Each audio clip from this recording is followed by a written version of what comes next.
السلام عليكم، إيه الأخبار؟ واحدة من أهم الصفات اللي بتميز أي developer وبتخلّيه فعلًا شاطر، هي فكرة إنك تكون مُطّلع دايمًا على الupdates أو على الtrends اللي بتنزل جديدة والحاجات اللي بتحصل في التكنولوجي أو الtrack بتاعك، أيًا كان إيه هو الtrack بتاعك، تمام؟ وزي ما أنتم عارفين طبعًا في التكنولوجي أصلًا الموضوع دايمًا متجدد، في دايمًا updates باستمرار، ومش هاقول مثلًا كل شهر، ده تقريبًا كل يوم بيحصل حاجة جديدة.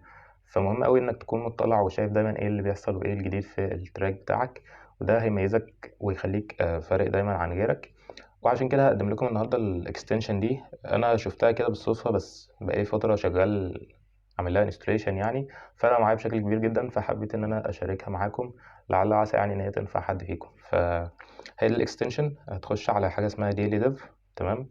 وبعد كده تعمل add to browser هتبدأ إنك تضيفها على البراوزر بتاعك أيًا كان أنت بتستخدم chrome أو edge أو فايرفوكس مش هتفرق كتير، وبعد كده خلاص هي مش أكتر من كده، هي خلاص بقت installed عندك. يُفضّل إنك تعمل login بالaccount بتاعك تمام.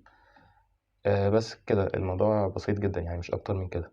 طيب زي ما أنتم شايفين كده هي في كل tab جديدة كل ما بافتح new tab في البراوزر بقى خلاص هو ده الtab الجديدة بقت customized على الextension دي تمام.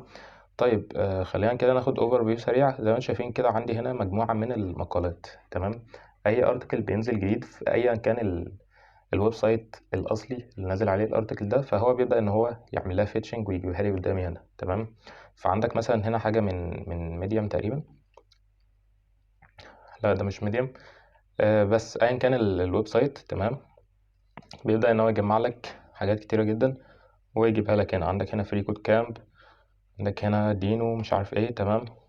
طيب هل أنا مثلًا شغّال front end فأنا مش مهتم باللي بيحصل في الsecurity مثلًا يعني تمام، فأنت تقدر إنك تcustomize برضه الfeed بتاعك ده من خلال الbutton اللي هنا ده، هتضغط manage tags وبعد كده تبدأ إنك تختار أنت بتfollow إيه بالضبط ومش بتfollow إيه تمام.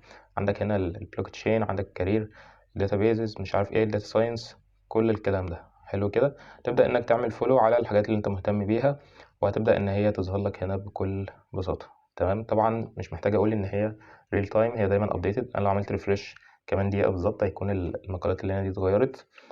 عندك هنا برضه الحاجات الpopular اللي هي المنتشرة واللي الناس عاملة عليها vote، عندك هنا comment وعندك حاجة اسمها upvote، تبدأ إنك لو استفدت فعلًا من المقال ده فعايز تظهره للناس أكتر يعني فبتعمل عليه upvote، وهنا الmost upvoted تمام كده.